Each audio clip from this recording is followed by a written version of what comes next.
Hello students, good morning. आज मैं पुनः एक बार आपके सामने क्लास 10th की math real numbers first chapter लेकर के आ रहा हूँ। आपको लास्ट वीडियोज में इंट्रोडक्शन ऑफ रियल नंबर्स बताया गया है। आज हम चैप्टर 1 एक्सरसाइज 1.1 के कुछ क्वेश्चन सॉल्व करेंगे, देखेंगे किस तरह से हम यूक्लिड डिवीजन लेमा और एल्गोरिथम का एप्लीकेशन करते हैं, इसके बारे में चर्चा करेंगे। ठीक है, तो चलिए स्टूडेंट्स, तैयार हैं आप सब? चलिए देखिए, unit first real number, exercise 1.1। जैसा कि लास्ट वीडियोज में आपको इंट्रोडक्शन ऑफ रियल नंबर्स के साथ ईडीएल और लेमा, साथ में एल्गोरिथम,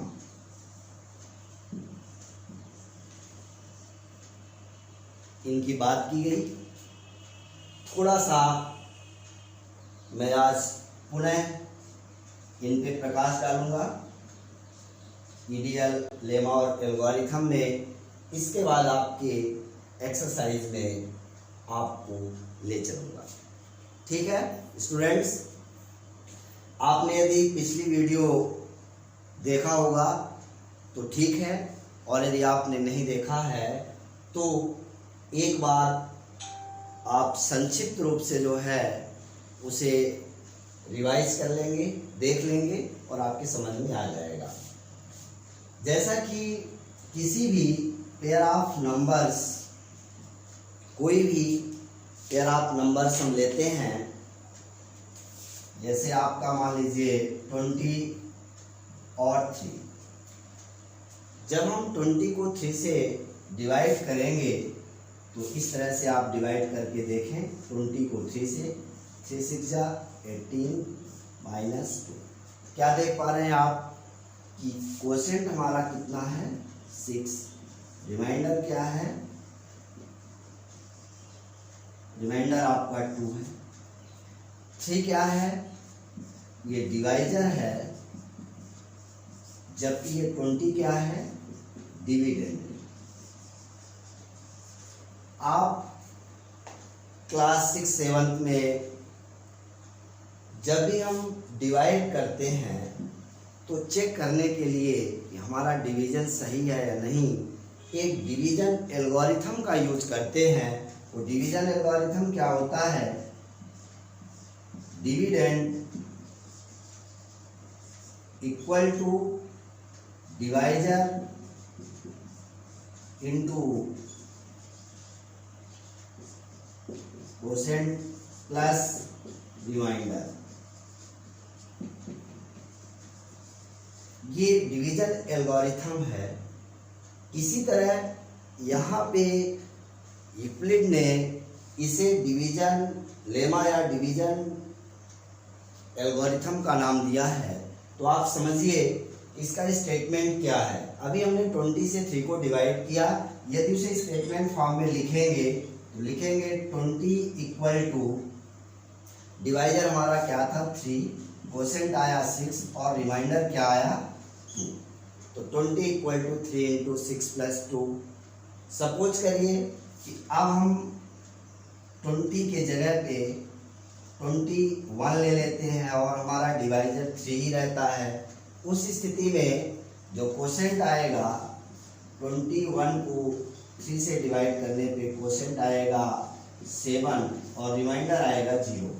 तो इसे स्टेटमेंट फॉर्म में लिखेंगे 21 equal to divisor 3 into 7 plus 0। अब मान लीजिए आपको पेयर 22 दे दिया गया, उसको 3 से डिवाइड कर रहे हैं तो 22 को 3 से डिवाइड करने पे 22 इक्वल टू 3 इंटू 7 प्लस 1। इस तरह कोई भी नंबर आप लें और जब उसको 3 से डिवाइड करेंगे तो दो अदर पॉजिटिव इंटीजर्स आपको मिलेंगे Q और R के फॉर्म में। कोसेंट और R के फॉर्म में कोई भी नंबर लें, उसको 3 से डिवाइड करें, या दूसरा पेयर ले लें हम जिसमें हमारा डिवाइजर 4 हो, 5 हो, 6 हो। डिवाइजर और डिविडेंड बदल बदल करके हम ये प्रैक्टिस करके देख लें कि प्रत्येक स्थिति में किन्हीं भी दो इंटीजर्स के लिए a एंड b के लिए a is greater than b है यदि, तो टू अदर इंटीजर्स q और r इस प्रकार से एग्जिस्ट करेंगे कि a equal to bq plus r is less than r equal to 0 is less than b। यही क्या है, इक्विलिट डिवीजन लेमा है।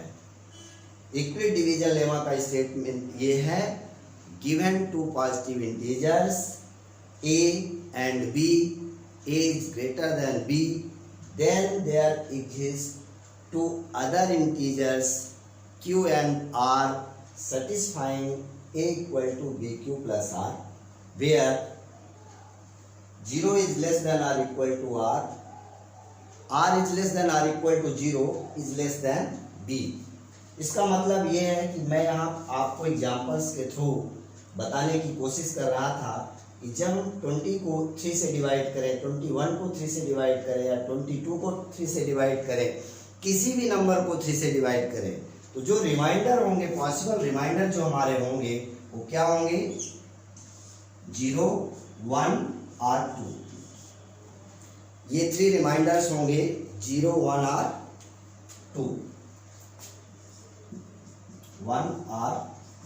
इसका मतलब जो रिमाइंडर होगा वह ऑलवेज 0 से बड़ा या उसके इक्वल बट डिवाइजर से छोटा होगा। ये हम पूर्व से भी जानते थे। जब भी कभी हम छोटे बच्चे को डिवीजन सिखाते हैं छोटे क्लासेस में, जहाँ डेसिमल बच्चे नहीं जान रहे होते हैं, उस समय जब हम उनको बताते हैं तो बताते हैं बेटा अब ये जो नीचे आ गया है शेष, यह हमारा डिवाइजर से छोटा है, इसलिए ये रिमाइंडर हो जाएगा, शेष हो जाएगा। तो ये हम पहले से ही जानते हैं, थोड़ा सा इसका रूप बदला हुआ है और यहाँ इसे हम ईडीएल के रूप में जानते हैं। तो बच्चों ईडीएल का ये स्टेटमेंट आपके सामने लिखा गया है। चलिए थोड़ा सा ये भी जान लें कि ये जो लेमा और एल्गोरिथम वर्ड आए हैं यहाँ पे, लेमा और एल्गोरिथम, तो ये लेमा और एल्गोरिथम क्या होते हैं। तो लेमा क्या है, एक प्रूवन स्टेटमेंट है जिसे हम किसी अदर स्टेटमेंट को प्रूव करने के लिए यूज करते हैं। क्या है बच्चों, लेमा क्या है, प्रूवन स्टेटमेंट है, पहले से प्रूव है, जो किसी अन्य स्टेटमेंट को प्रूव करने के लिए यूज किया जाता है। दूसरा, ये आपको एनसीईआरटी की बुक में एक्सरसाइज 1.1 के पहले वाले पेज में आपको इसकी डिफिनीशन लिखी हुई है, वहाँ से आप देख लेंगे। जो मैंने बोला है वो डिफिनीशन वहाँ लिखी हुई है। एल्गोरिथम क्या होता है, वैसे तो आपको बता दें कि लेमा और एल्गोरिथम ये एक दूसरे से इस प्रकार इंटरलिंक्ड हैं कि बाद में यही लेमा जो है आगे चल कर के हम सब उसे एल्गोरिथम के रूप में ही यूज करते हैं, एल्गोरिथम ही बोलते हैं। ठीक है, तो इसलिए यदि कहीं भी लेमा या एल्गोरिथम लिखा है तो उसमें आपको कंफ्यूज नहीं होना, बट जो बेसिक डिफरेंस है वो आपको समझना है। डिफरेंस ये है कि इक्विलिट डिवीजन लेमा में सिंगल स्टेटमेंट होता है, और जब हम एक वेल डिफाइंड स्टेप्स का कलेक्शन करके उनका सेट बना करके किसी एक दूसरे प्रॉब्लम को या किसी भी विशेष प्रकार के प्रॉब्लम को सॉल्व करने के लिए उसका उपयोग करते हैं, तो उसे हम क्या कहते हैं, एल्गोरिथम कहते हैं। means algorithm is the well defined series of series of statements which are used to solve any special type of problems. So students, आप लोग जो है EDL, लेमा, एल्गोरिथम इसको समझ गए होंगे।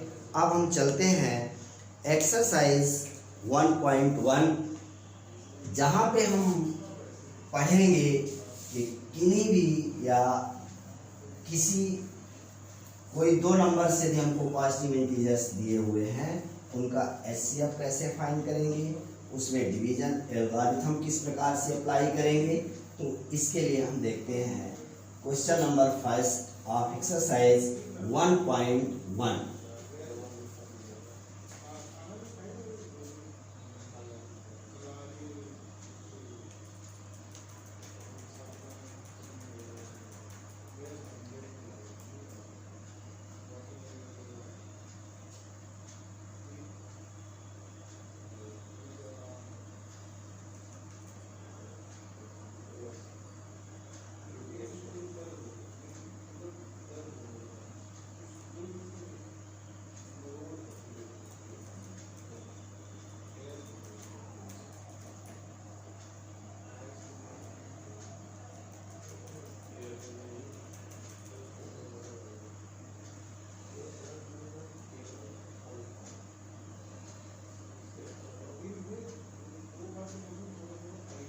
तो ये एक्सरसाइज 1.1 क्वेश्चन फर्स्ट जो आपका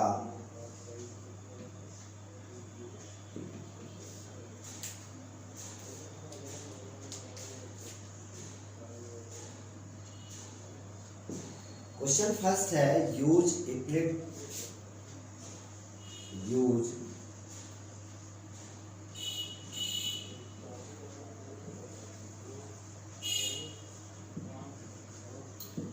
Euclid's division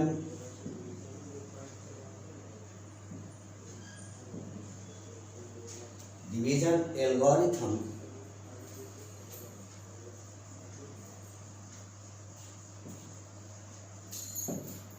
to find the HCF of